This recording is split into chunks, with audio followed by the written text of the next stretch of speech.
We know we're the best team. Let's just go out and prove it today. We gotta play hard, play within your limits. Let's go out and kick some out of here. Blue and 5! Blue and 5! 2 seconds left. The 49ers will have a chance to throw one. Here's Montana throwing for the end zone. Right, late. He got it! Touchdown 49ers! As Paul Brown would say, we're a precision machine. And that's with the San Francisco 49ers, that was sort of our label, a precision machine, a machine that just effectively and precisely destroyed the opponent. We're a machine, and we just knocked the hell out of people.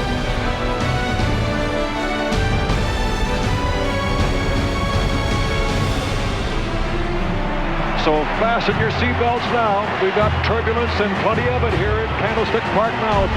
The outcome of the Super Bowl berth hangs in the balance. Montana rolling out the right, looking toward the end zone, throwing under pressure, throws his pass. Caught by Clark. Clark got a touchdown. Clark has it. I think our system of football sustained itself, and we refined it further and further each year until at some point it might even have been an art form.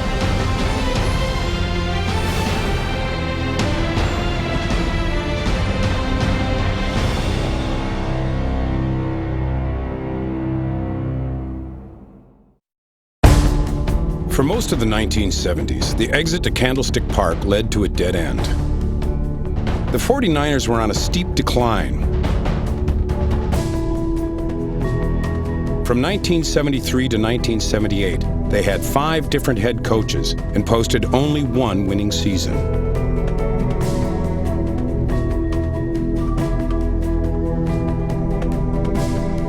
It's why I tell people all the time, we were 2-14 in 1978. I'd put that team up against or down against, as the case may be, any of the bad teams in the last 30 years in the NFL.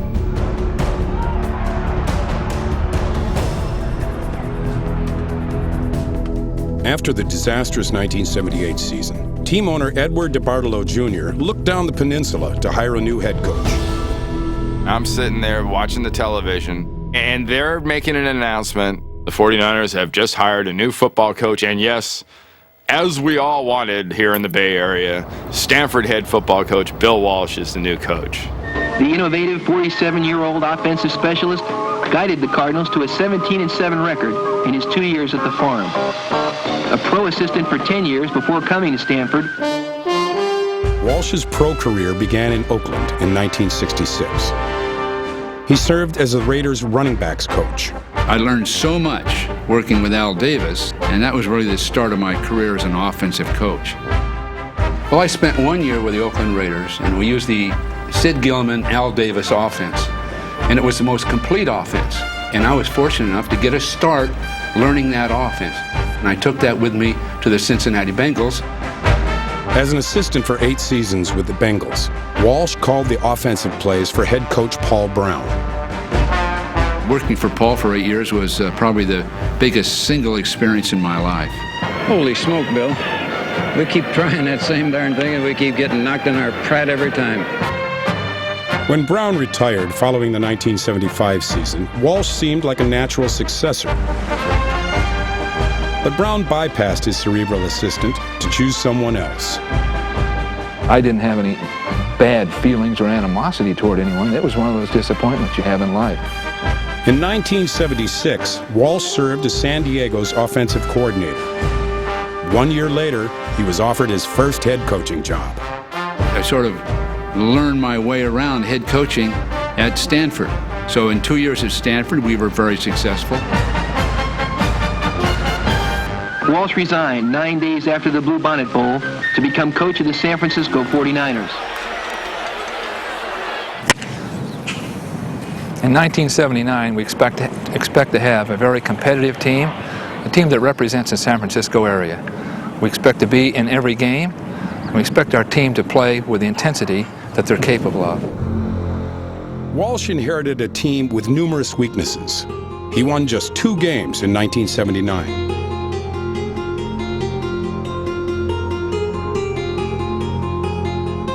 Still, Walsh successfully implemented his West Coast offense by using existing parts.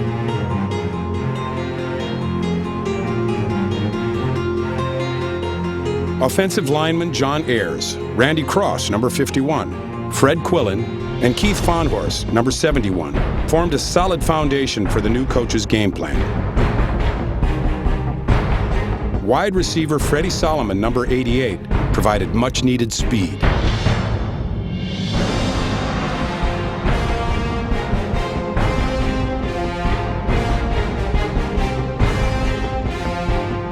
The West Coast system required a running back who could catch passes. Paul Hofer proved to be outstanding in this role. Walsh's own draft picks also contributed.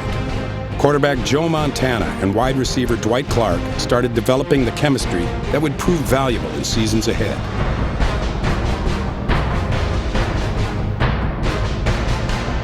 We went 2-14 in '79, but there was tremendous optimism that Bill was going to get it done. I mean, the offense was already clicking.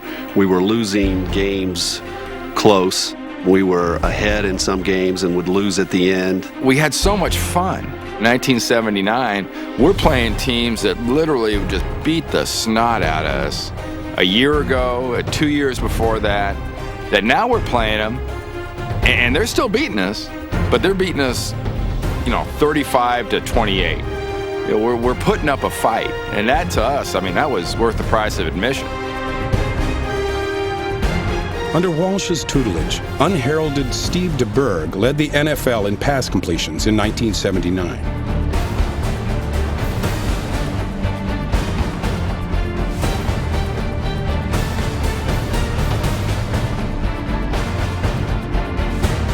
Walsh was a scholar of passing offense, and he had students who were eager to learn.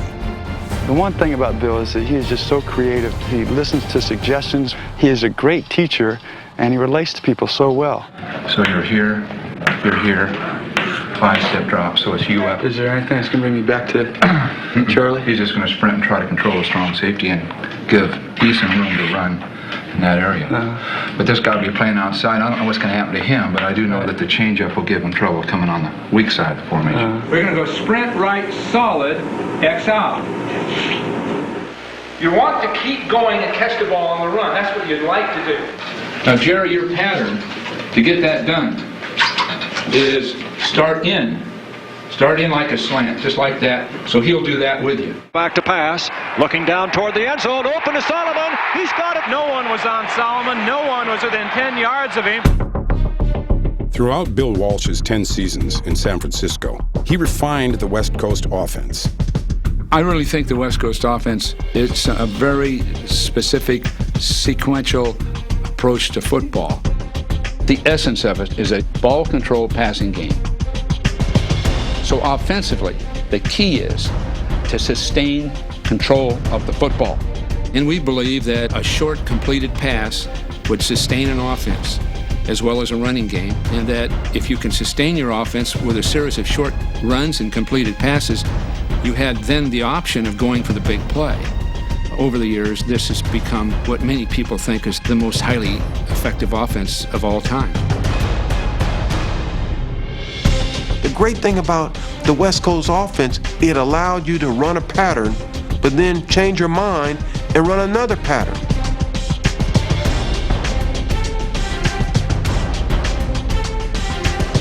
To be able to break off patterns and change routes, change the depth of your route, given the fact that the defense is running a certain defense, believe me, it is not fair. All I knew was a 10-yard hook was run 10 yards and hook. In the West Coast offense, a 10-yard hook could be a cross versus man-to-man. If he has inside coverage, it's sliding back outside. If it's man-to-man under, you're looping out and around. And he got it, broke touchdown for San Francisco.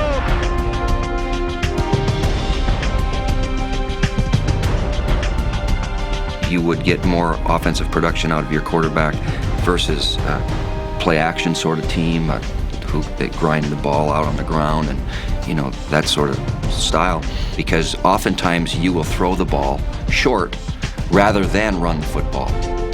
Joe going back to pass, looking toward the end zone, but throws a swing out the left side. Oh, he's got the 10, the 5, down to the 1, he's into the end zone. It's a quarterback-friendly system, as long as the guy pulling the trigger has a command of the system. Now you notice Joe actually covered up to 3 yards on his first step. Now that's the key to quarterbacking. He's going to throw off his right foot. The ball's going to be a foot in front of the numbers to Roger, almost to the inch, 10 yards deep. He's going to wait on these patterns because they're in a zone defense.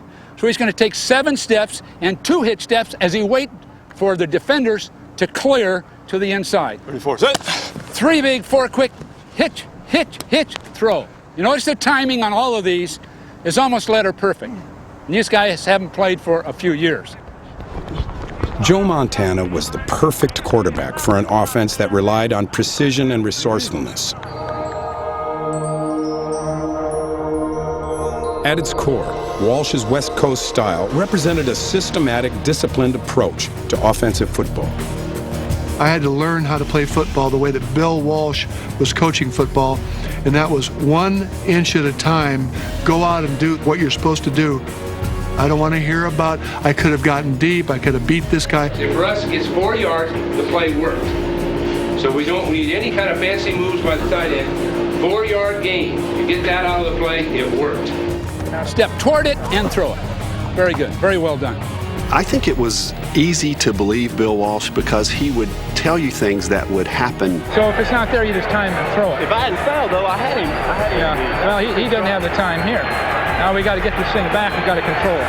Okay. We're going to run this play against this defense. If I call it correctly, when you catch it, there won't be anybody within 10 yards of you. And that would happen in the game, and you catch the ball and get ready to get hit and turn around, and there's nobody there. We believed he knew something nobody else knew. We knew we had an advantage having him as our coach. If they'd stop him occasionally on our defense, we could score on anybody. But in 1979, the defense couldn't stop anyone, and the 49ers allowed more points than any team in the NFC.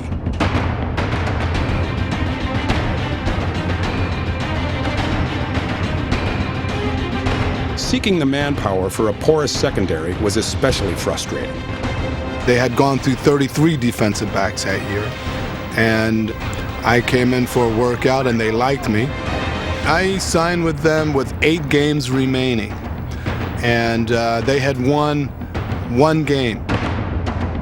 Hicks proved to be the one keeper in a long procession of players hoping to latch onto a team that was desperate for wins. In our last home game in 1979, when we played the Tampa Bay Buccaneers, they needed 1 game to get into the playoffs, and they had 2 left. We beat them.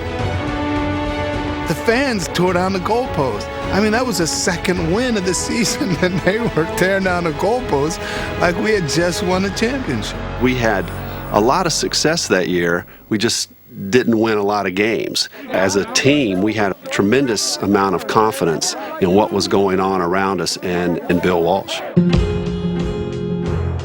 In 1980, the 49ers won their first 3 games of the season. I don't think anybody can go into the stadium against us and feel safe with a victory. I don't think we're not going to be pushovers for the best in the league.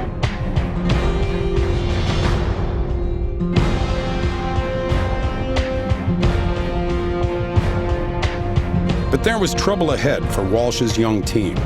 We're not a rough and tumble veteran NFL football team. And so that we're playing, a lot of it's with heart. And I don't know how long you can hold up playing that way. Defense was still a liability, and the 49ers sputtered through an 8-game losing streak.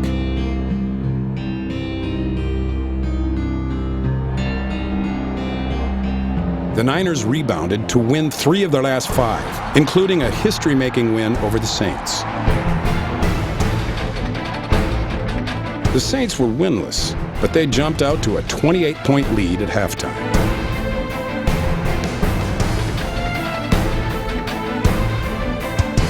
I can remember they were coming up the hallway to their locker room at halftime, yelping it up and laughing and all that. And I remember Bill said, listen to that. Those guys are laughing at you. They haven't done anything this year, and they're laughing at you guys. Quarterback Joe Montana helped the 49ers erase what was then the largest deficit in league history.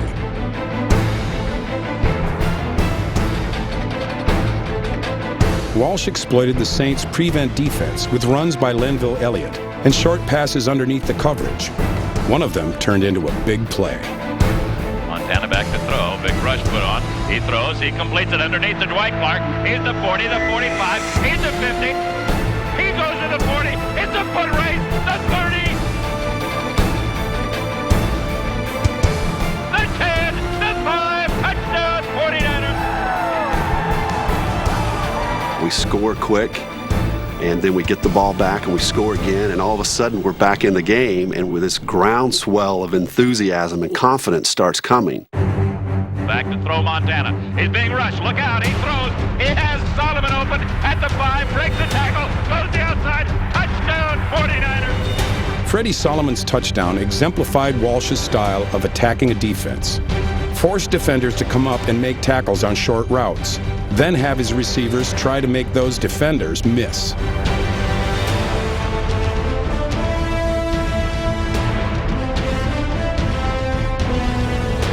Elliott trying to find some room. He does. He goes in for the touchdown. Oh, Elliott put on a brilliant move at about the 6-yard line.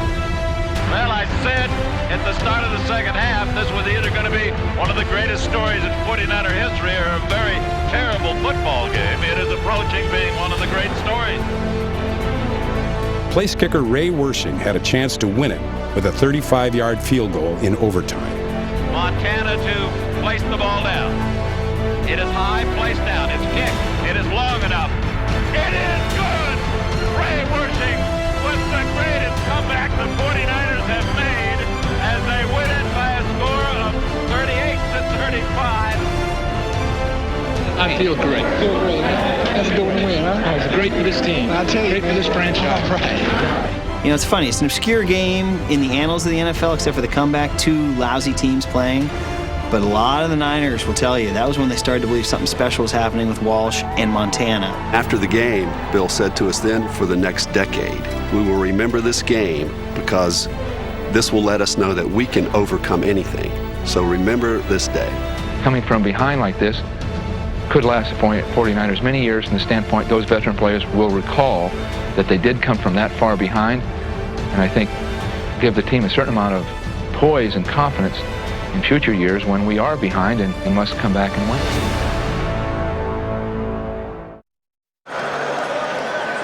At the start of my 3rd year, I just wanted our team to be competitive and have some respect in the National Football League, because we didn't.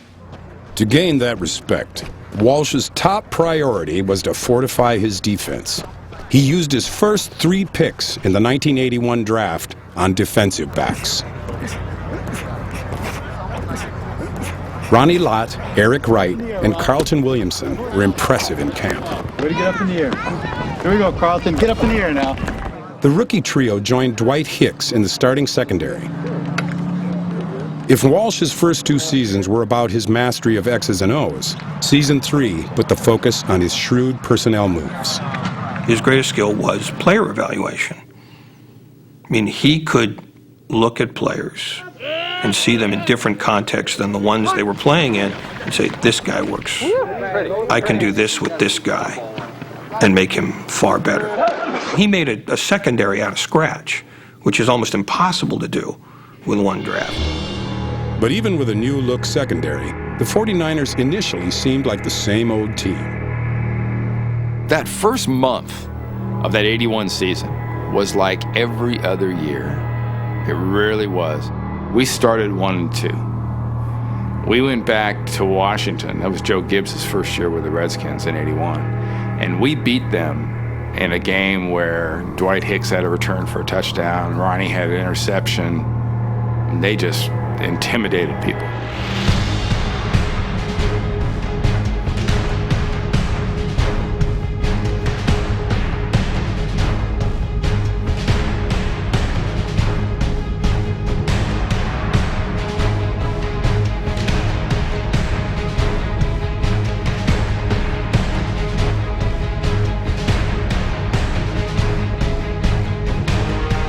The win over the Redskins ushered in the reign of Dwight Hicks and the Hot Licks.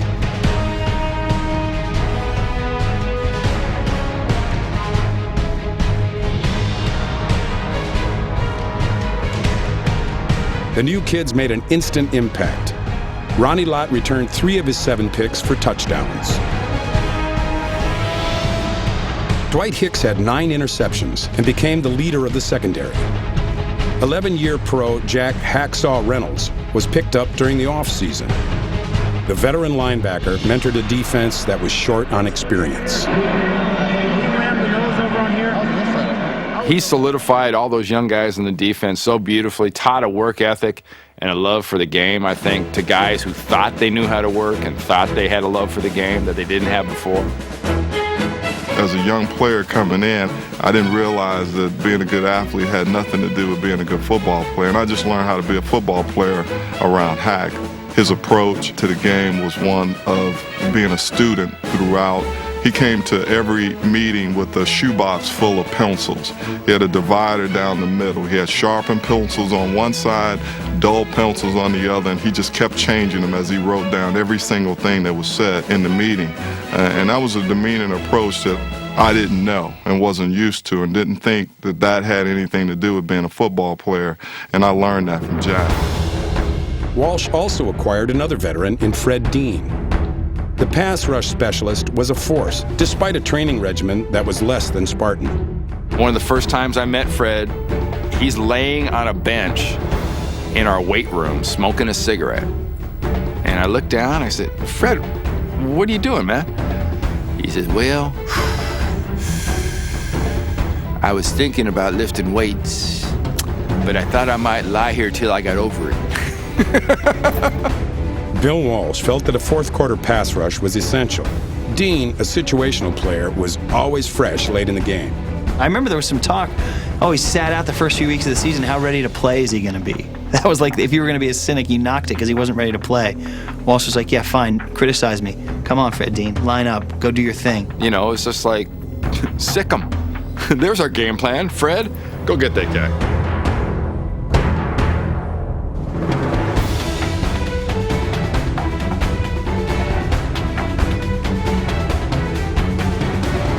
In Week 6, Dean and the defense keyed an all-out assault on the visiting Cowboys.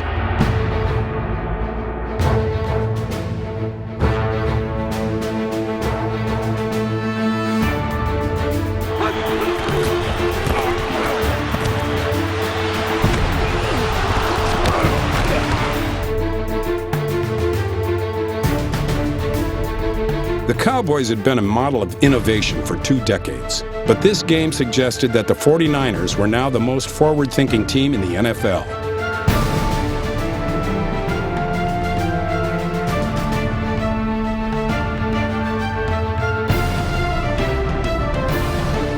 An impressive win over one of the league's elite teams was a turning point in the 1981 season and legitimized the 49ers. Pass the ball, play action fake to Patton. Throws his pass, caught by Clark. He's alone down the near sideline, the 40, the 50, cuts onto the field at the 40. He's on his way to the 30, outrunning the defense. He'll go all the way. Touchdown for San Francisco's Dwight Clark. This game pointed to a changing of the guard.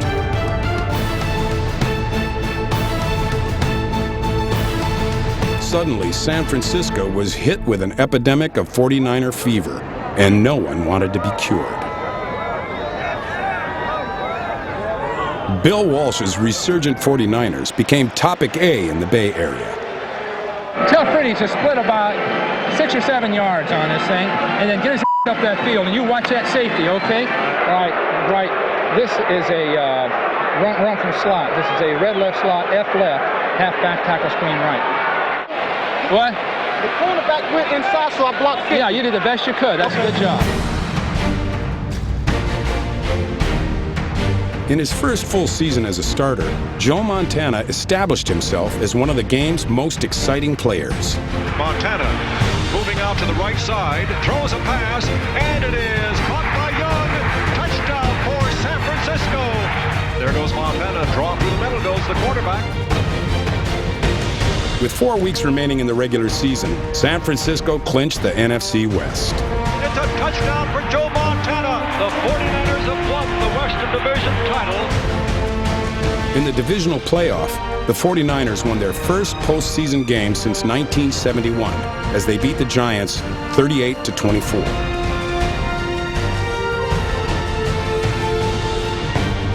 there's Montana throwing a 40-yard pass to Solomon. He's got it. He's at the 10, the 5. A touchdown for San Francisco. While San Francisco could always boast about its visual splendor, bragging rights in professional sports were another matter. No pro sports team that called the city its home had ever won a world championship. The 1981 49ers now had a chance to make history, but the Dallas Cowboys stood in their way. Dallas was seeking a record 6th trip to the Super Bowl. I think the Dallas Cowboys in 1981 represented where we wanted to be. They were America's team. They had been to Super Bowls and won Super Bowls. They were the darling of the NFL. They had just become too arrogant about it, and somebody needed to knock them down, and we wanted to be the ones to do it. Against NFL royalty, the upstarts refused to be intimidated.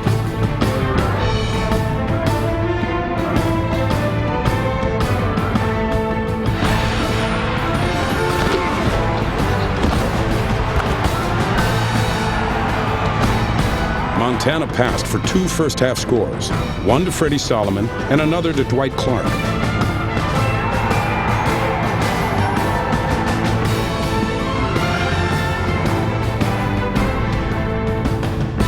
The first touchdown that I was fortunate enough to score was kind of symbolic of the Bill Walsh offense and what he was looking for, the mobile quarterback, Joe Montana back there buying time until I could get open. There's nobody within 15 yards of me on either side. But the Dallas flex defense still had muscle. As I was going through that game, I did start to get the feel, wow, this is awesome. You know, the back and forth of it, all the turnovers. We had 6 turnovers that game. The turnovers and lead changes contributed to a classic battle between old guard and new. White going back to pass, throws it down the middle, and it is caught, and into the end zone for a touchdown is Cosby, changing the upper hand of that scoreboard for the 5th time today. And they mark the ball down at the San Francisco 11. That's how far they have to go to win. This feels impossible. America's team, 89 yards to win the game. I mean, this is when Dallas is great. But Joe comes in the huddle, just has that look on his face, and he had spent time with Bill on the sideline, and I guess they had seen that nickel defense was out there expecting a lot of passes, and Joe came in and said, we're going to run the ball. An epic 89-yard drive would solidify Bill Walsh's reputation as a master tactician. With the Cowboys poised to stop the pass, the 49ers ran the ball. When the 49ers had to throw, they relied on short routes underneath the Dallas coverage. San Francisco surprised Dallas by running Lenville Elliott wide, which forced the Cowboys into pursuit mode. Unusual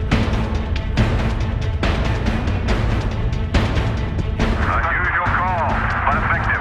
They're crossing up the Cowboys. A blend of sweeps and perfectly thrown quick passes confounded the Cowboys as time ticked away.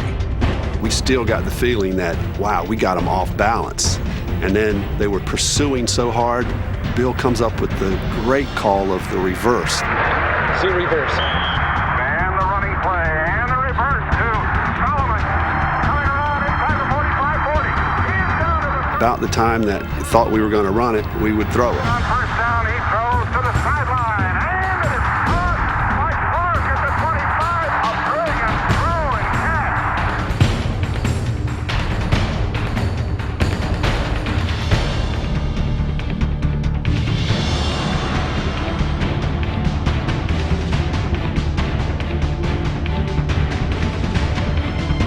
The stage was set for one of the most dramatic touchdown plays in NFL history. We're going to call a sprint option. He's going to break up and break into the corner. Okay. You got it? The right will clear. Okay. And as soon as you see the angle he's breaking, then just drop the ball up there. If you don't get what you want, you'll just simply throw the ball away. Okay. You know what I mean? Hold it, not there. Away. You're ready to go to the right. Got it? So fasten your seatbelts now. We got turbulence and plenty of it here at Candlestick Park Mount. Everything hangs in the balance now. How is this one going to end?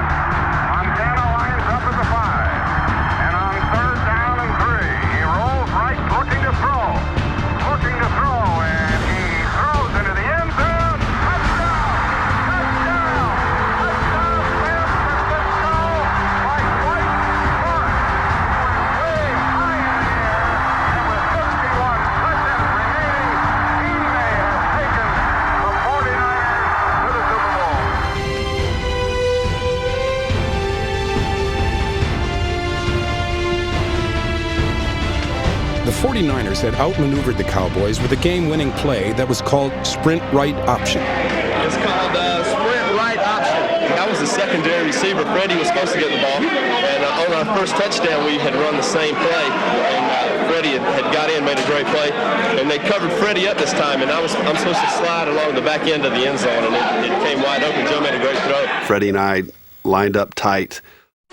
I tried to get in the way of the defender covering Freddie. Then I would run a circle route, kind of a hook, back to the end line. Montana immediately looked for Freddie Solomon, but his primary receiver was covered.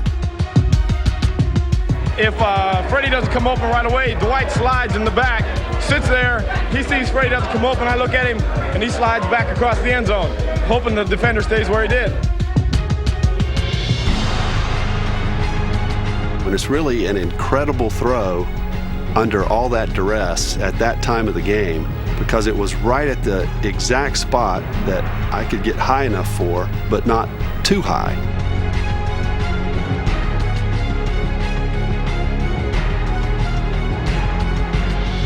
We would practice it during practice, throwing it to Freddie, because that part of it was what was supposed to happen. But what Bill wanted us to do after practice was the rolling out part with the sliding across the end line. So Joe would roll out and he would have Joe throw it to this point, where it was either high enough where I could barely get it or it would go out of bounds. And I don't know that I sat there and thought, when are we ever going to use this? But I never thought we would get to that point, because this is kind of a desperation play. Desperation gave way to resourcefulness, and the 49ers won their first ever NFC championship. Talk about being champions from July 7th. We're champions right now. We got one more to go. Congratulations for a tremendous effort. Tremendous. In Detroit for Super Bowl 16, Joe Montana came out throwing against Cincinnati. Montana would earn game MVP honors. Here's Montana ready now from the 11-yard line. Going toward the end zone. Caught him up by Hooker. He's got him. He's in the end zone. A 49er touchdown. San Francisco led 20-0 at halftime. Later, a tenacious goal line stand helped thwart a Bengals comeback.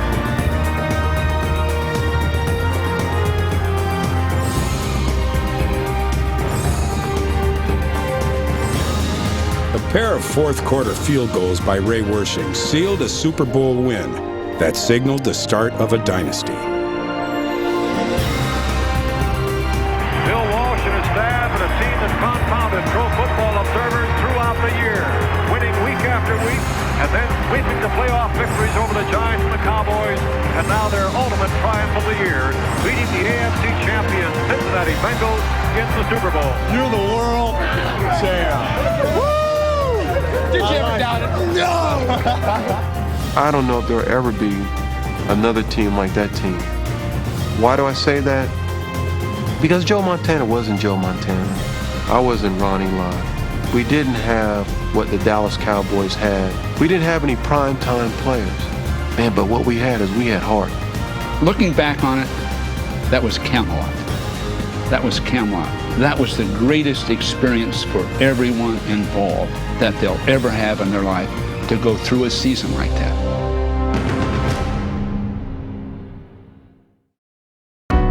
After ascending to the summit, the 49ers toppled back to earth.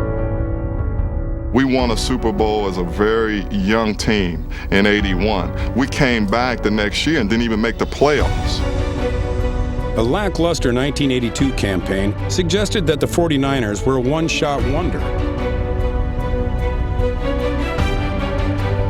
But in 1983, they recaptured the NFC West and traveled to Washington for their second NFC championship game in 3 seasons. Against the heavily favored Redskins, the 49ers fell behind by 3 touchdowns.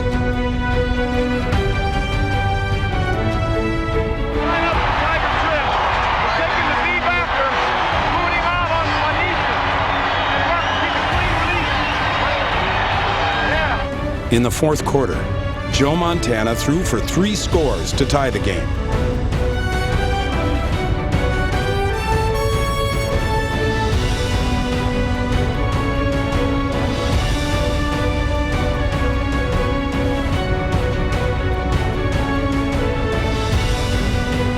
A pair of controversial late-game penalties derailed the comeback and helped the Redskins secure a trip to Super Bowl 18.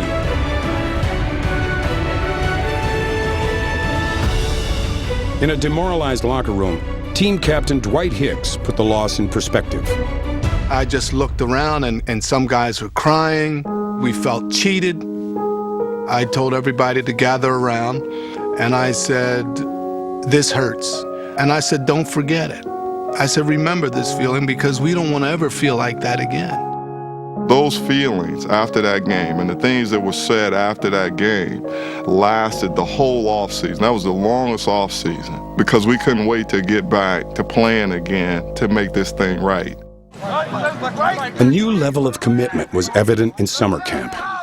The team would establish itself as a championship contender in week 2 when they hosted the Redskins on Monday night.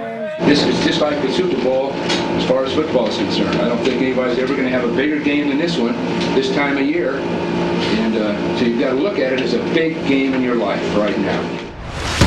Joe Montana paced a 37-31 victory.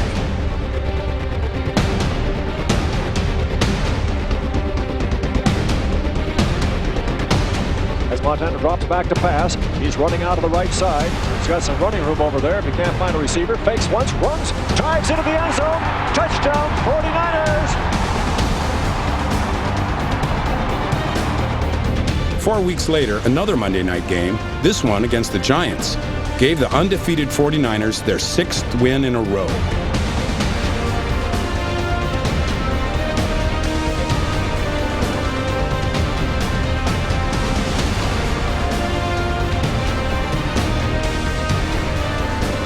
Once again, Bill Walsh was pointing the way to a Super Bowl.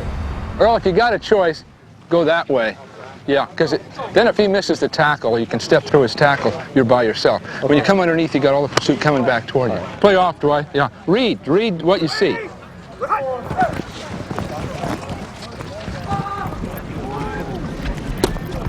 Pretty. I mean, that will be a beauty. The 1984 49ers finished with a 15-1 regular season record. The West Coast offense worked to perfection. San Francisco led the NFC in scoring and yardage. Second-year running back Roger Craig was a receiving, rushing threat, perfectly suited to Walsh's system. Joe Montana posted his best all-around season to date, as he threw for 28 scores and had the NFL's second highest passer rating.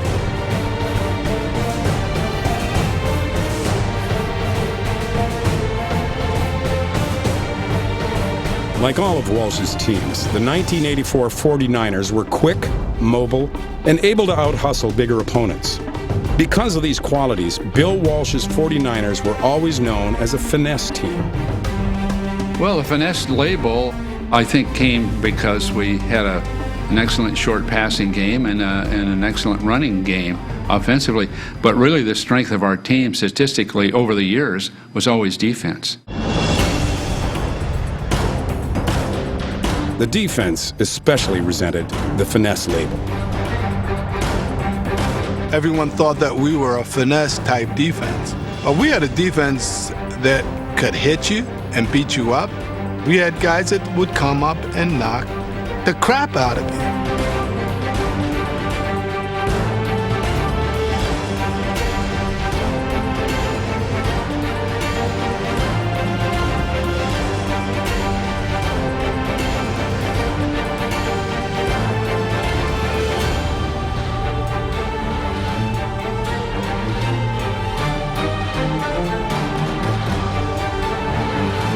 Warriors manned the defense throughout the Bill Walsh era. Defensive coordinator George Seifert made sure this unit used brains as well as brute strength. Pull it down. There you go. Catch it in the air and then rebound.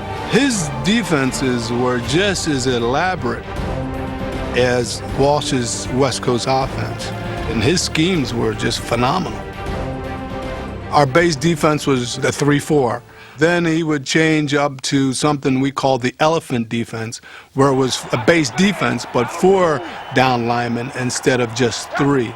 And that was the way he went about getting the extra pass rush into the quarterback's face. Seifert's schemes depended on an intricate system of situation substitution that utilized every 49er defender. It gets all of us playing, it gets the guys, so there's really not a set 11 starters. You'll have, say 20 of us that get to go in, and we put our best athletes on the field at times which we think we need them, and so you don't have run defenders out there when the passing's going, and he does a great job of doing that, and we have like 4 or 5 different type of teams that we can bring out.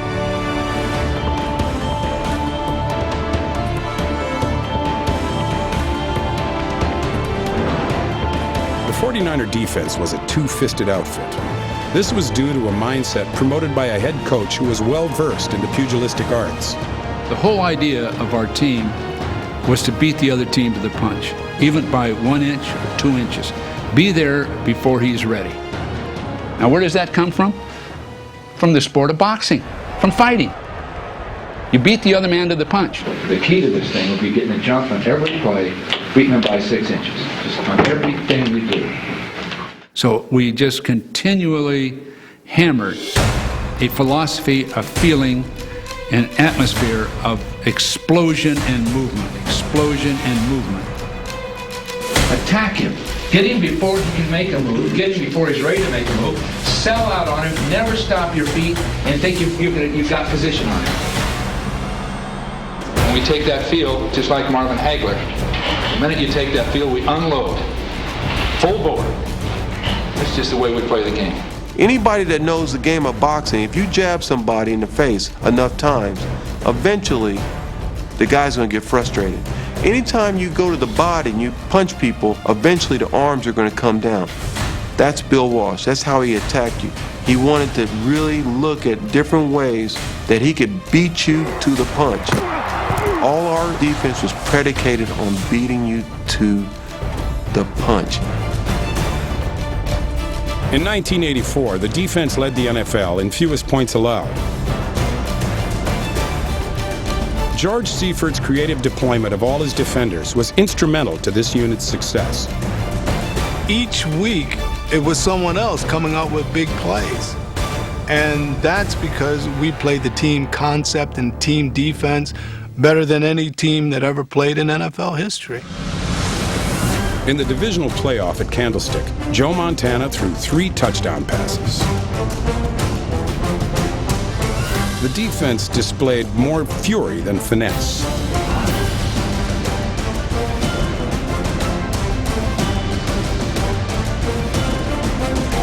After this victory, the Niners prepared to host the boastful bad boys of the NFL, the Chicago Bears. When I think about it, they're setting themselves up as a football team. These guys are. Anytime a guy thinks he's rough and tough and comes to town, 4 out of 5 of those guys get their ass kicked. Because most of those kind of guys are dumb.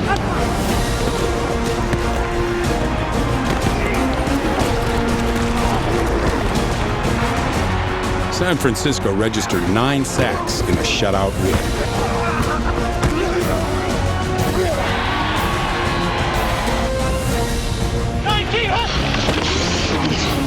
Here's Montana rolling out the right side, looking toward the end zone. Now throwing, fires. It's caught by Solomon. Touchdown!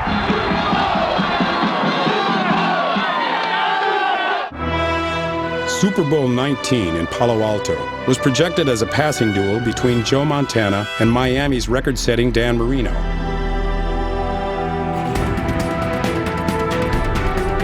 It was the well-protected Montana who threw the game's first scoring pass.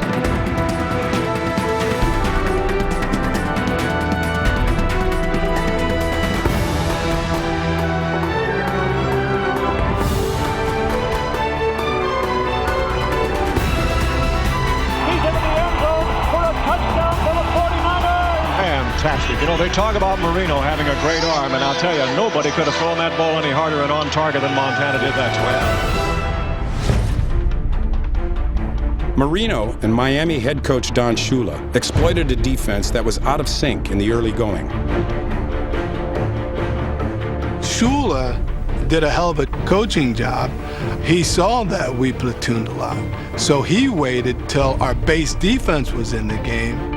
Then all of a sudden, boom, we're going to go no huddle in this certain situation. And now we can't get our base defense off the field. No huddle offense.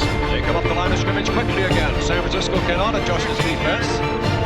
Marino ready. He fires out the left side. Caught on the run back drop of the tight end Johnson. Past the 10, down to the 5, down to the 1-yard line. The no-huddle offense definitely caught us off guard, and the position it put us in was we had our base run defense on the field and had trouble getting the substitutions in. And so it worked, and they had success moving the ball down the field. Marino rolls to his right, flips to the corner of the end zone, complete. The Dan Johnson for a touchdown. Just bing, bing, bing down the field in that 2-minute offense. Despite a 10-7 first quarter lead, Miami would prove to be no match for the mind of Bill Walsh. Walsh had a game plan that was beautiful.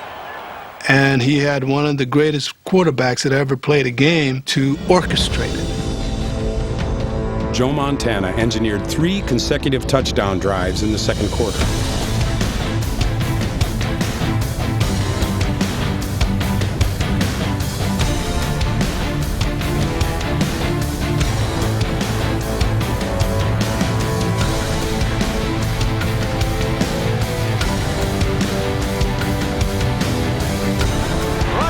Taking the pass from Joe Montana. Good for the score, and the Niners are back on top. Get it in, Joe!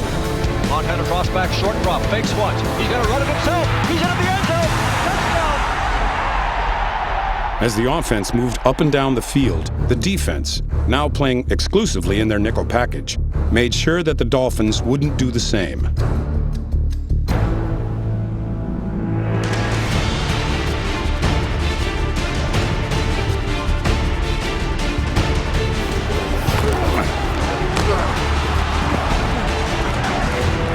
Ferocious pressure rattled Marino.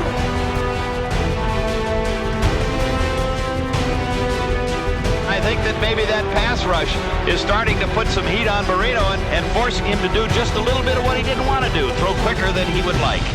In the second half, we played all nickel, and we shut him out.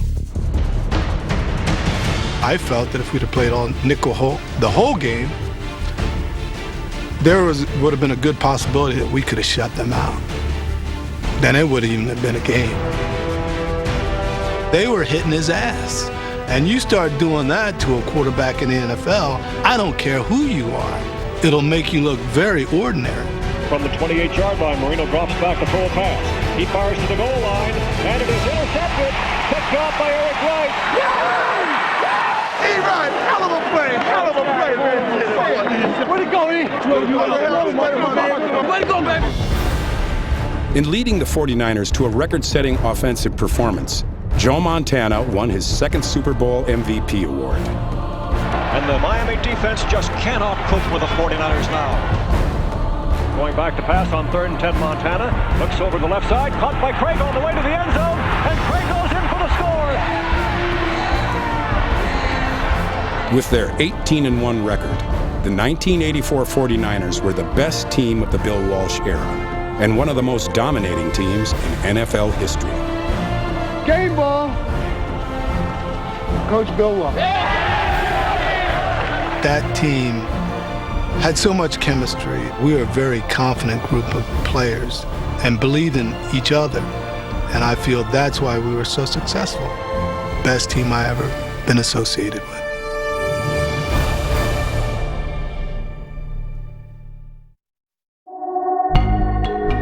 Bill Walsh won a lot of games and a lot of accolades, but in doing so, he created a culture of high expectations.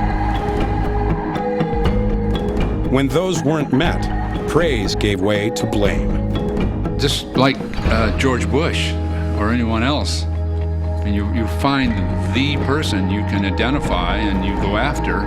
And in the case of the head coach on a football team, that's the person that catches the grief. Following their dominating 1984 season, the 49ers seemed to lose their edge. In each of the next 3 seasons, they were one and done in the playoffs.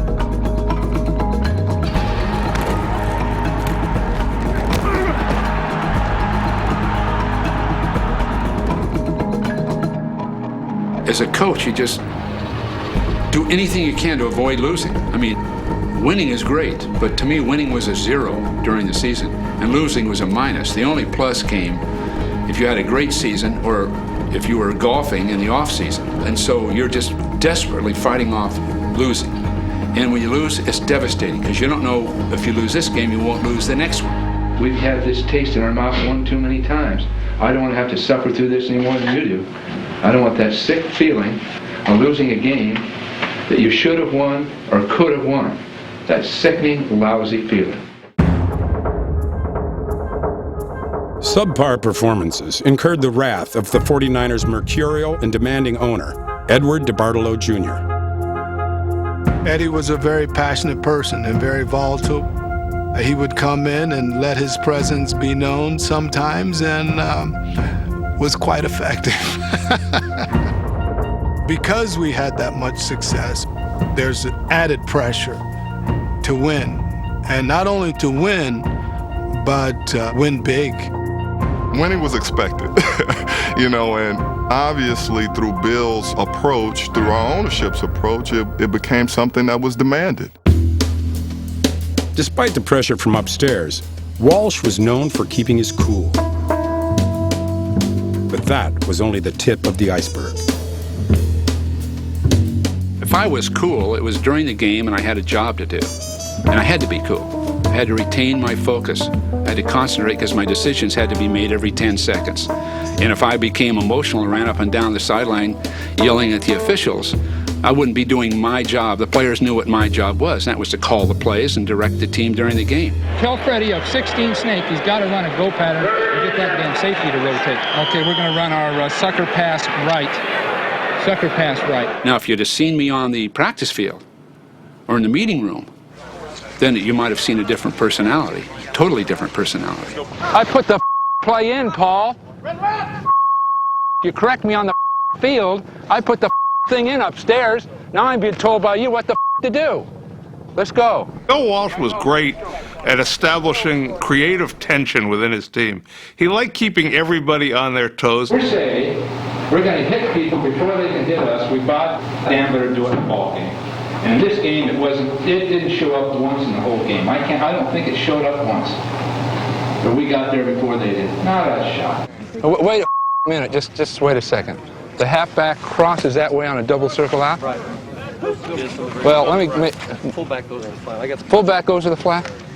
He was tough to work for on occasion. I mean, he was very much a perfectionist. I just can't understand the damn three-man rush. Why the three? Why the three-man line? I just don't get it. Ask George, what's the three-man line idea? I just can't understand why the three-man line. Don't we have 4 pass rushers? Wanted you to do a certain way, and really accepted nothing else. That was just pathetic. Pathetic. Bill did not want to be seen as the bad guy, so he tended to shy away from players.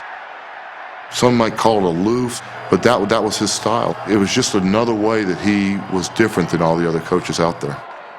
During practice, it was supposed to be fresh, it was supposed to be tight, practices were supposed to be run efficiently, and somebody would jump off sides in a practice, and sure enough, you come back to the huddle and you'd see Bill over there writing down a little piece of paper. He'd be writing something, and you knew, hey, I jumped off sides. Bill might be writing down Barton off sides. You never knew what was on that piece of paper. Somebody would drop a pass, look at Bill, and he'd be over there writing it down, and so it scared you to death what he was writing on that piece of paper. So he would take that piece of paper back into the locker room. He would pull the assistants aside and say, Barton's offsides 3 times in that practice, and hey, John Taylor dropped a football in the practice, and Ronnie Lott dropped an interception. And so he would let the assistants come back and be the disciplinarians. And Bill was never the guy that would stand there and yell at somebody about making a mistake. Bill never wanted to call a guy out in front of all his peers, because if you yell at one guy and you make him look like a fool, that's hard to come back from. So Bill never ever did that. Bill would write it down. The coach would pull that player aside and tell him how he could get better, how he could improve, and that's the way Bill motivated players. Walsh was suspicious of the media, and he turned that into a motivational tool as well. The newspaper men, they want you to lose. They want you to lose so bad. The local guys pick you to lose every week, and they just, come on, make me look good. You know, you see it. They want you to lose. And the people that are patting you on the back, they got nothing to lose. They pat you on the back, you're doing great. When you lose, you're jerks. Everybody wants your ass. They want your hide. That's how you got to take the field. No one is on our side, I'm telling you. Even though they'll slide a drink down to you in the bar, no one's on your side. Walsh liked to place upcoming opponents in an unflattering light. Now, the one thing they'll do is take a swing at you. If you hit them good, they'll take a swing. There's 4 or 5 guys that are demented on that team, and you'll probably read about them. A couple of big, handsome guys that have got a mind about that big. I'm sick of them. I hope you guys are feeling the same way I am. That Danny White, he knows he's not going to play, so he's the guy mouthing off. They're going to kick your ass, you know? Perhaps Walsh's most effective motivational technique was his sense of humor. Got half their team out there, man. Don't let them intimidate you. It's 9 captains. In Paul Seals and Ken McAfee, we have 2 of the biggest, dumbest, slowest tight ends in the National Football League.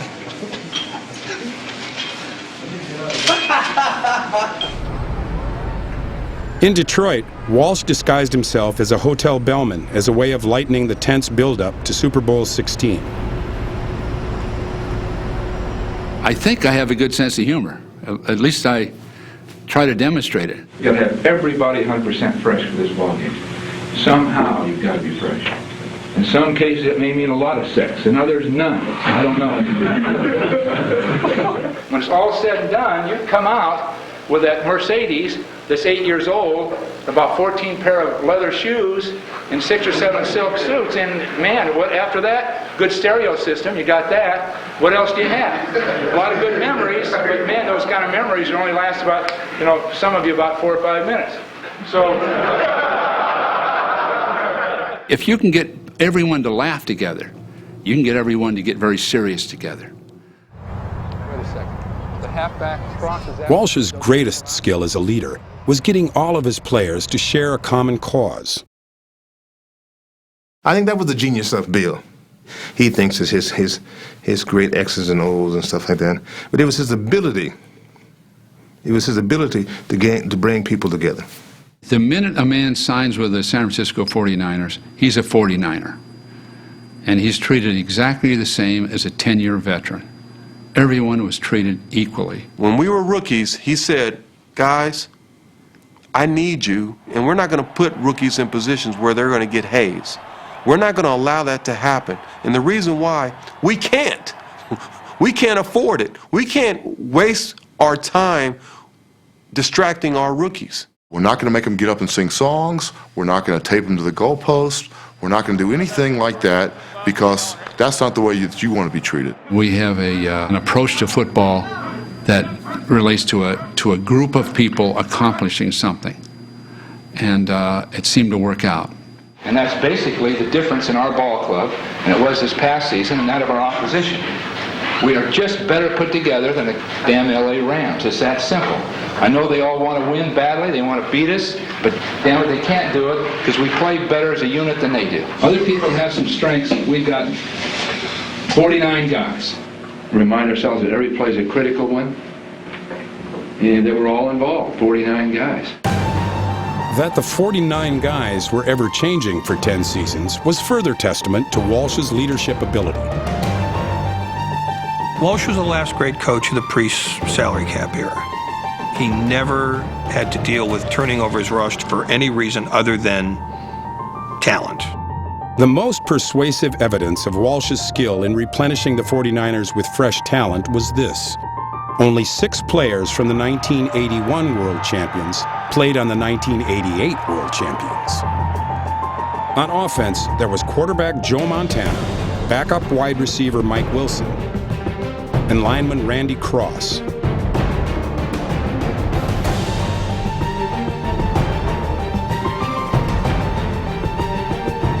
Two of the 3 defensive mainstays were backs Ronnie Lott and Eric Wright.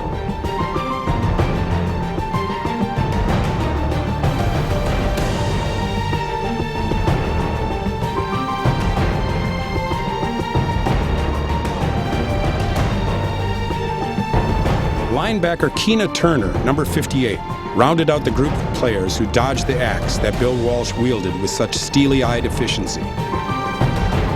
He was able to spot talent. He was able to figure out when that talent had hit its wall for him and then move on. And could do it pretty bloodlessly. I mean, he had a lot of Paul Brown in him. He had no problem pulling the trigger when it was time to make a change, and wasn't one for sentimentality, you know, when it came to, do you get to still play on this football team? He always kept you in touch with your professional mortality, I'll put it that way.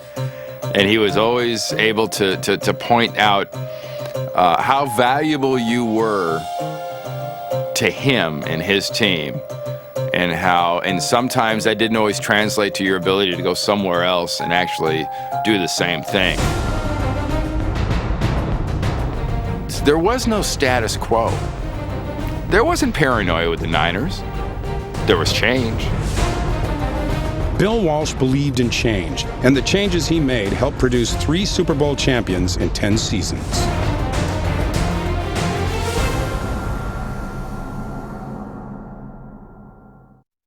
This man sitting down has got a good... Sure, the 49ers had the game's best system in the 1980s, but they also had some of the game's brightest stars, like Ronnie Lott, who ended the 1980s as the game's best defensive back. Side is picked by Ronnie Lott, and he's got a lane. He's to the 40, he's to the 30, he's running higher to the 15, to the 10, he's into the end zone. Ronnie Lott, the interception touchdown for the 49ers. He started the decade the same way, earning Rookie of the Year honors in 1981.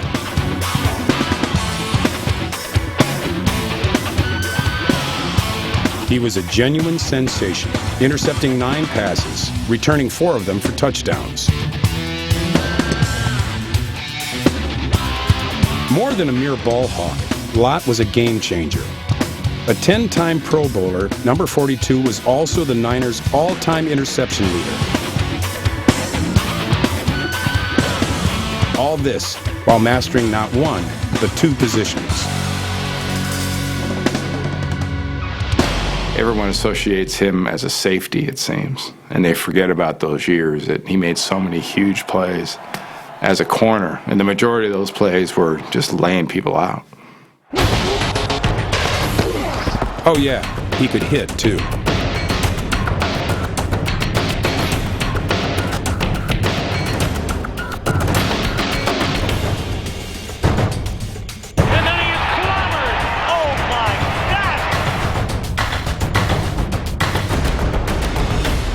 The guys who want it as badly after a championship as they did before a championship, and that to me is Ronnie Lott. And the guy lived and died to win. He single-handedly changed the momentum of Super Bowl 23. Ronnie Lott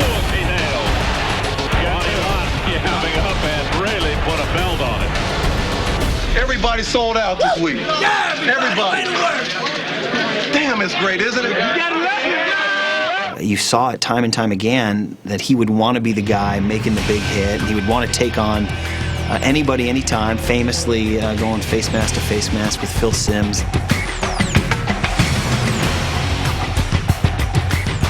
I think the hitting is very critical to my expression as a person and as a player. What it exemplifies is the fact that I'm giving 110%.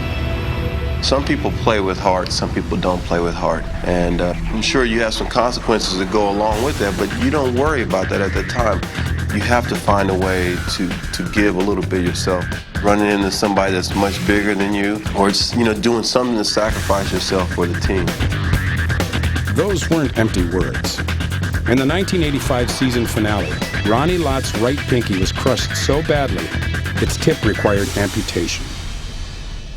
Nobody would have said anything if Ronnie Lott said, "I'm missing this week because I have to go have part of my finger chopped off." Ronnie Lott says, "Chop off the finger, and by the way, coach, I'm playing on Sunday. Let's go." Who does that? Ronnie Lott does that, and that's why he is second only to Joe and Jerry in the hearts of Niner fans forever. For a good part of the 1980s, when the 49ers absolutely had to have a catch, they went to Dwight Clark. Back to pass, Montana fakes one, throws into the corner to Clark. He's got it. Touchdown, 49ers! There were flashier receivers. There were more famous receivers. But for at least one expert, there was no better receiver. Dwight Clark, I believe, is the best all-around receiver in football today. And there are obviously those who run faster, although he has very misleading speed. Montana straight back to throw. Steps up, throws for Clark. Wide open! Touchdown, 49er! But his adjustments, getting open, his concentration, his ability to make the big play when it counts. I don't think there's anyone in the league that does any better than he can do. Throwing deep, over Niners Park. He's got the 10, the 5. Touchdown, 49ers! He can read defense as well, and once he makes up his mind, he goes with it and sticks with it. And usually he's right. And it makes it easy on a quarterback. He's very easy to read, and he's a big target. And Joe Montana's favorite target, especially when he was in trouble. All number 16 had to do was get the ball downfield, and Clark would do the rest. It's not always the strongest arm or the fastest athlete. It's the combination of timing, teamwork, ability to work together under pressure, poise, and above all, the confidence in your teammates. The 49ers of the era were rightly known for their sophisticated offense. Again, quarterback, look for the quick out, then back to the end. But part of the 49ers' success can be attributed to the simple benefits of friendship. Fact is, Dwight Clark and Joe Montana were buds. I'm married now, and Joe's living with my wife and I, so it's like a Three's Company type deal. It's hard to play dominoes and shoot pool with your wife. I can, but there's that competitiveness that Joe has. Anything we can compete at pool, we will compete. And I think that's one of the things that keeps us together, that we're both competitive. It's a good situation for me. I can spend time with my wife, yet there's somebody there it's almost like a playmate when you're a little kid. It's true that Dwight Clark played with joy. That was easy to see. But he was a man, hard to bring down. Utterly reliable and gifted.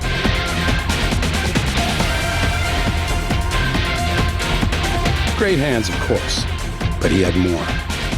An intuitive understanding of the game that made him not just indispensable, but at the time of his retirement, the 49ers' all-time career leader in catches and receiving yards.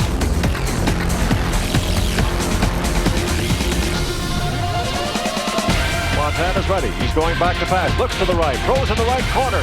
And Clark with a leaping catch. Has it for a touchdown. 49ers. And listen to this crowd. Dwight Clark has become the all-time career receiver for the 49ers. Roger Craig had reason to smile. There was nothing he couldn't do on a football field. A give to Craig. First down, first through 30. To the 40. Big pace. At the 50. The 40, the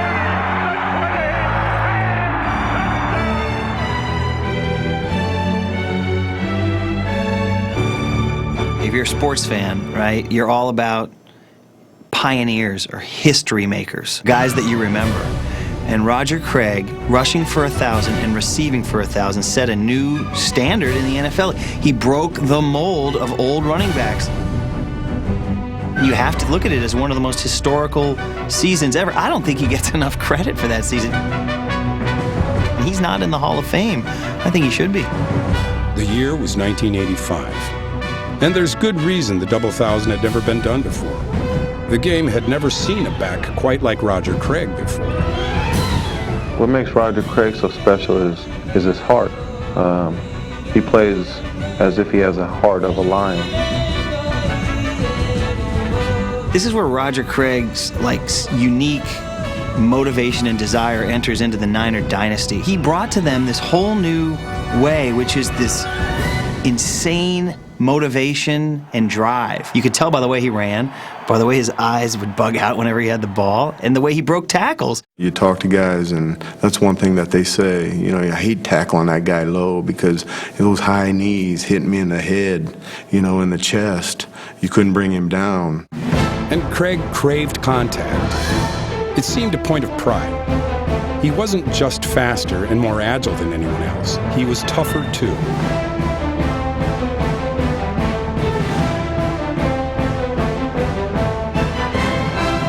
For good measure, he had the best run of the decade as well.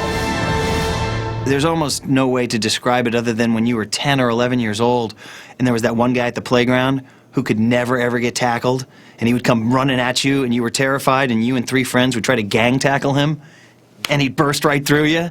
That was that '88 game in LA. Draw up the middle to Craig, and he breaks loose and runs loose. He gets used to the 30, to the 25. He's down to the 20. Breaks loose again. He's to the 10. 5. Touchdown 49ers. Oh, what a bonanza. Spectacular run by Roger Craig. The kind of talent required for a run like this is otherworldly. But the motivation for runs like this came from a simple place, Craig's heart. I love being out there, it's just it's something that, I love to do, just like anyone else who go to their jobs and they're very successful at it. And I thrive on competing. That's in my blood, and you have to love it. Coming from a small school, I wanted to impress the players. So I knew I could do that by getting on the football field, working my butt off. So Rice labored long hours alone, preparing for that first pass at training camp. I didn't catch that first ball.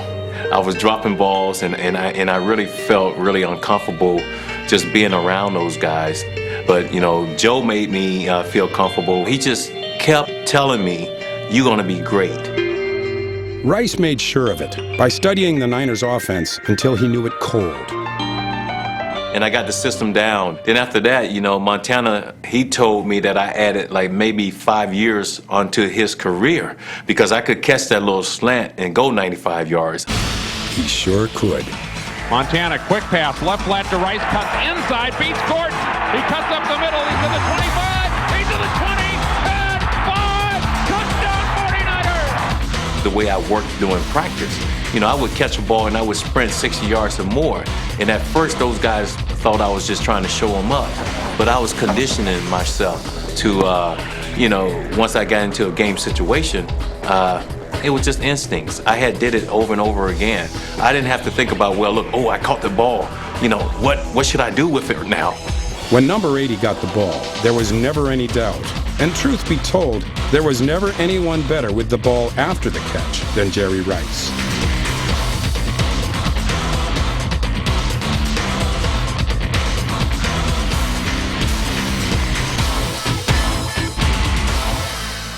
Flash fit Rice, and in 1987 he caught fire, setting an NFL record with 22 touchdown catches. Pass though is complete to Jerry Rice. He's ahead of everybody. Goodbye. No doubt his legs were spectacular, but his hands were even better. When the ball is in the air, I focus in on the football. I hear nothing. I can't hear the crowd. I don't know how badly the defensive back is beaten. I just try to lock in on the football and just block everything out. From a physical standpoint, Jerry Rice has incredible stamina. Part of it's just God-given. Part of it's conditioning. But he has stamina that takes him through a 20-game season. He can just strictly out-muscle and out-move his opposition because of that stamina. Rice never stopped working or setting records. Highway 101 belongs to Jerry Rice. Next exit, Hall of Fame. And Rice is there, and he's into the end zone. He's done it. Jerry Rice is the touchdown scorer of the century. He was driven like no other. Rice passes. James Lofton is the #1 receiver in career yardage ever. At the top of his game, he never stopped pushing to be even greater. When you talk about Jerry Rice and what he means to the 49ers, it's like talking about San Francisco and you say, what does the Golden Gate Bridge mean to the city? It means everything. He personifies what we hope to produce in terms of on-the-field performance, and he personifies everything that the 49er image has been built and has been intended to convey. And the thing about the 49ers was we knew we were going to win every game. When we stepped on the field, we knew we were going to win. Even down by 3 touchdowns. On the road. in the fourth quarter. Eagles have been getting the Montana. And a lot of times we played down to the level of our opponent. We really did. But when it counted in the fourth quarter, we knew we were going to get it done because we had the quarterback to get it done. He's got Rathman. He's into the end zone. Touchdown. Montana to throw. Goes downfield. He's got Jones. Touchdown 49er. He wants the end zone. Rice has got it. Touchdown 49ers. In the 1980s, the 49ers were never out of the game. Not with Joe Cool in the pocket and even a second left on the clock. Fantastic finishes were actually his specialty. Here's Montana throwing for the end zone. Right place. He's got it. Touchdown 49ers. Just 45 seconds to play in the game. Niners still trail by 3. On his hip, Montana to the end zone. Touchdown 49ers. He brings it in himself. Well, Joe Cool, he never got rattled. I mean, you could hit him, you can do whatever. He'll hold on to that ball the last second and put it in the air and give you an opportunity to make that catch and win that football game. Montana, of course, holds every meaningful passing record in 49ers history. But while he could play the role of the hero, he never looked the part. Joe didn't have a body. What you mean, what kind of body? Those little skinny legs that he had? Well, he's got funny legs for a quarterback, doesn't he? Just happened. They're making fun of your knees. Last time I saw legs like that, they were hanging out of a nest. They were so skinny. 34 years to get this development. He didn't have a calf. Yesterday, I have to say, he was boogie boarding. Can you imagine where a cramp can fit in those calves? He was cramping. He says he was, so there's got to be something in there. But, you know, the thing about him, he was elusive. You couldn't catch him. Gonna throw, rolls out, in trouble, slips, falls, lobs it to Craig, touchdown. What a play by Montana. There were times last year that I thought, hey, this isn't going on. I've never seen anything like that. He was hitting his fourth receiver. Look to one, he's covered. Look to the other one, he didn't like it. Look to the third one, he's covered, hits his fourth. I'm like, how can this guy move around like that? But, you know, he was able to get away from players, and he had a sixth sense in his head. He knew exactly where everybody was going to be on that football field. That's why the Niners got to a Super Bowl in 1981.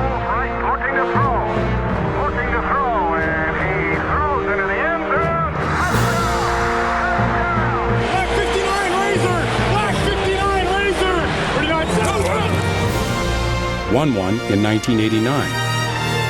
Pump fake by Montana. Launches it for the end zone. Jerry Rice. A perfect pass to Jerry Rice. And 2 more in between. Fires. It's caught there by Craig. Gets it and goes in for a touchdown. And the 49ers are leaving the Miami Dolphins out of the wheel now. 39 seconds remain. Back to throw Montana. Stepped up. You don't need an especially large vocabulary to know why the 49ers were the team of the decade. Come on. It's 2 words. Joe Montana. Was he the best ever? Could be. Jerry Rice says it best. The legend, God, Joe Montana.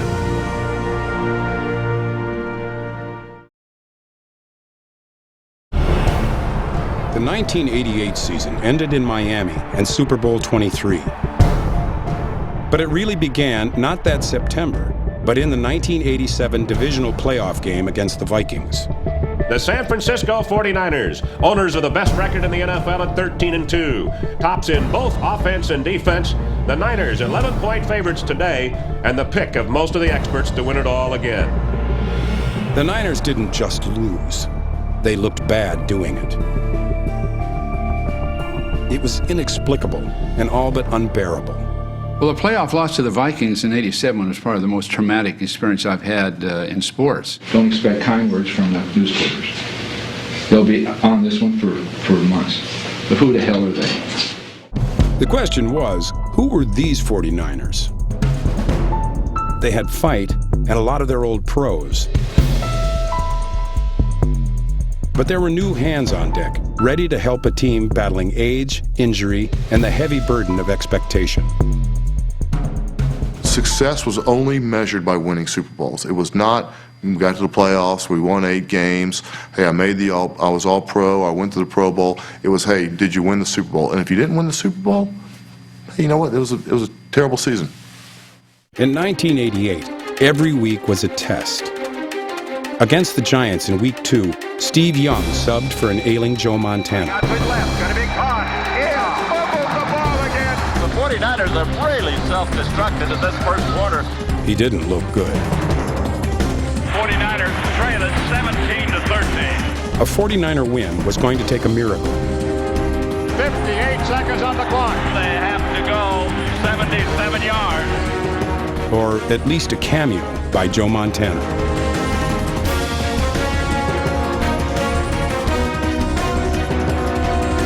Throws long for Rice down the sideline. He's on the 30. Touchdown 49ers. A 77-yard touchdown pass to Jerry Rice. That was both classic 49er football and vintage Montana. It was also all too rare that season. Truth is, Montana took a pounding that season, and for 3/4 of the year, wasn't himself. Montana to throw on first down. Throws, it's going to be intercepted. Throw that ball behind the receiver. Montana's been intercepted 3 times today. It seemed an ill wind was blowing that season, literally in the case of a Week 6 loss to the Broncos. Here is the kick. It is up. The kick is good. The Broncos win it 16-13. For Bill, to see a team that had all this talent and had all this history that he had built, winning one week, you know, on a miracle and losing the next week on a fluke, and it just wasn't the 49ers that he was used to. The Niners record drops to 4-2. His teams, they were precise, they executed, and we were doing anything but that at that point in time of the season. We've set a high standard for this ball club, the highest in football, maybe the highest football has seen. It's not our athletic ability that's going to go out and knock the jocks off these guys. It's how we play as a team. Because the guy next to you suffers if you don't give it everything you've got. We know we're the best team! Let's just go out and prove it! It wasn't all doom and gloom. There was genuine brilliance that year as well. With the draw up the middle to Craig, and he breaks loose and runs loose. He gets use of the 30 to the 25. He's down to the 20. Breaks loose again. He's to the 10. 5. Touchdown 49ers. Oh, what a bonanza. Spectacular run by Roger Craig. The 49ers have 3rd down, and they have 4 yards to go. Young, back to throw. In trouble. He's going to be sacked. No, gets away. He runs, gets away again, goes to the 40, gets away again, to the 35, cuts back at the 30, to the 20, the 15, the 10. He died. Touchdown 49ers. Besides giving the 49ers a much-needed win, that run also gave fans a chance to debate whose run was better, Roger Craig's or Steve Young's.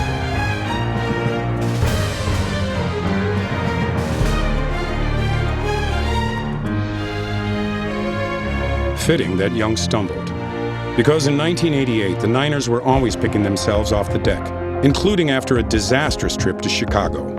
Well, Monday night game, it was in Chicago. That game, Joe just got abused. West Coast offense coming into Chicago, we score a measly 7 points. The Bears had to be thinking that, hey, we own these guys. The low point occurred in a loss to the lowly Raiders. The 49ers weren't just outclassed. It looked like they'd be out of the postseason.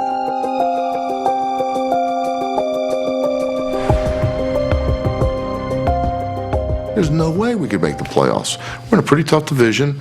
We're 6-5 at the time. There's a bunch of teams ahead of us.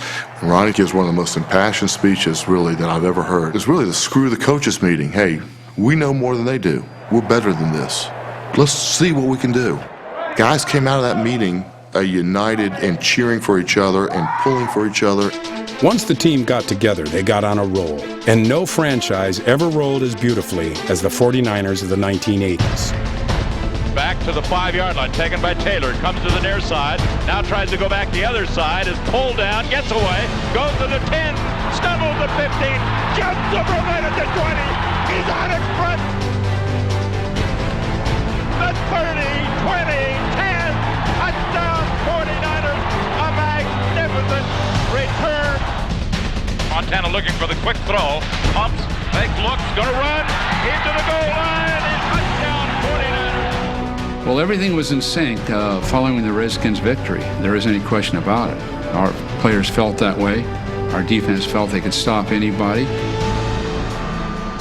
Offensively, Joe Montana had now recovered completely. Steps up, throws, has Taylor wide open, 45, 40, in front, 30, touchdown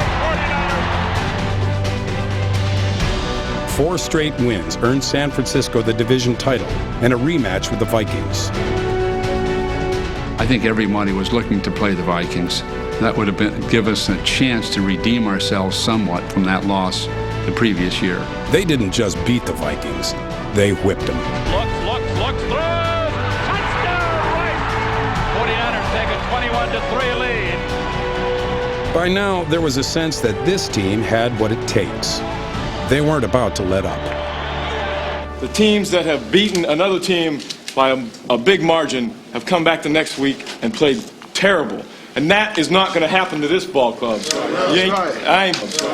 We've opened the door. We're going to go through it next week, and we're going to kick ass and take no prisoners the week after.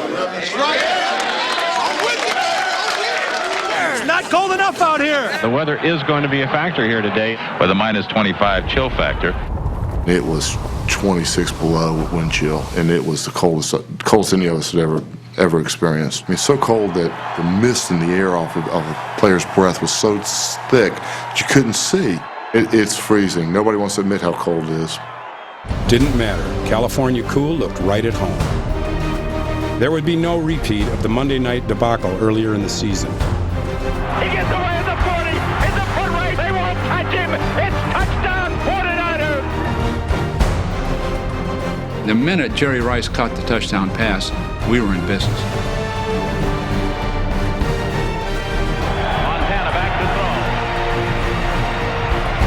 Looking, throwing, touchdown 49ers. Because of the elements, because of the apparent strength of the opposition, that may have been the best 49er victory. And Rathman drives for the end zone. Touchdown 49ers. There are just a few games where you get into the locker room afterwards and it's almost a frenzy of excitement and you're just euphoric. Whoever would have thought it, on the coldest day in January, the finesse-ass 49ers would come in the backyard of the Bears and kick ass. For the 49ers, the entire 1988 season had been a test of will, resolve, and tenacity. Super Bowl 23 was no different. He's back to throw. Quick pass for Rice. Got it out of bounds. And tried it to touchdown 49ers. That's another great throw by Montana. 3:38 is the time remaining, so it'll be about a 40-yard attempt by Breach. The ball is put down. The kick is away. It is long enough, and it is good. Breacher! And with 3:20 left to go, the Bengals take a 16-13 lead. The West Coast offense was built for just this situation. It had worked 8 seasons earlier in the epic comeback against the Saints. It would work now in the crucible of the Super Bowl. Bill Walsh may have been worried, but his quarterback didn't seem overly concerned. We go run out on the field, and sure enough, they call a television timeout. And so we're all standing out in the huddle, and I was always an intense guy. You know, I'm like, man, we have fought through it. We were 6-5. Man, we should be beating this team. Man, we're behind by 3. We need to score a touchdown. This is crap. What are we doing? It was the tensest time that you could ever have as a football player. You know, this is a Super Bowl, and you're down. And Joe looks at me, and he goes, hey, H. And I go, what? And he goes, hey, check it out. And I go, what? And he goes, look down there in the other end zone. And I go, okay. He goes, you see him? And I go, no. He goes, there's John Candy down there in the end zone.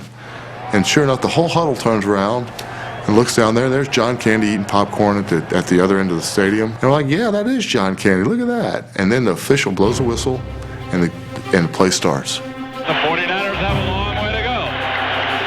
Montana back to throw on first down. Throws over the middle. completes it to Craig. Craig is to the 16. That was Joe Montana at his best. Montana again is back to throw. A little dunk over the middle, caught by John Frank, and that'll be a first down. Montana with a first down.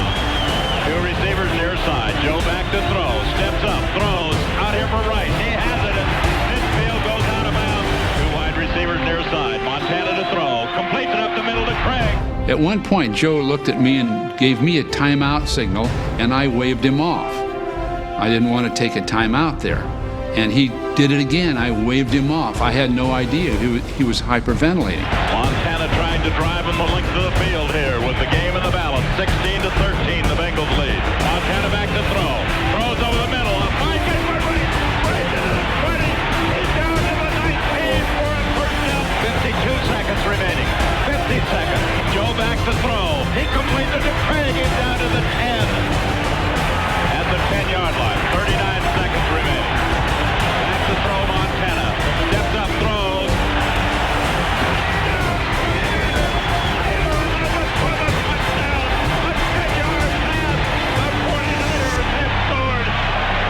The ball game is over. At the time the touchdown was scored, in the midst of all that, I knew that would have been my last game. It was very emotional, and it was the wear and tear began to show. It was interesting. After that game, I saw the men celebrating with Eddie DeBartolo and everyone, and almost felt like an outsider, almost in a matter of seconds. An outsider who just won the Super Bowl. This is a tough moment in a way, because was this the final game on the sideline for a great coach, Bill Walsh?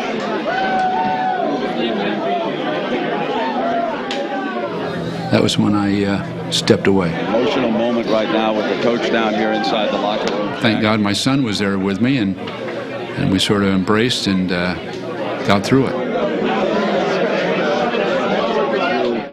When he retired, that killed me inside. I mean, a part of me died, you know, because he understood me as an athlete. He utilized me better than any coach ever utilized me. There has to be a bond between the players and a coach, a personal, close bond, and we had it with him. He was this professor, he was this genius, he was, you know, the stone-faced guy, but to us he was a lot more than that. I mean, he was a coach, he was a motivator, he was a friend. To see those guys pick him up and do that, there's nothing about that other than helping him enjoy what we've done.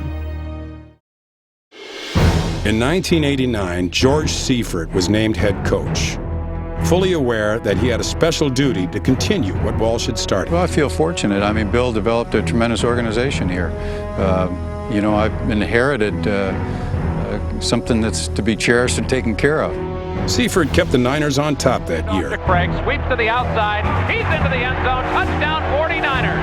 And haven't we said that a few times today? Back to back, baby. Back to back. Back to back. 5 years later, he again led San Francisco to a title. And he is looking for Jerry. And Rice is there. And he's into the end zone. Touchdown 49ers! Five big ones! At the time, no franchise had ever won 5 Lombardi trophies. The Niners were the game's gold standard, but it wouldn't have happened that way without the 1980s, the golden age of 49er football.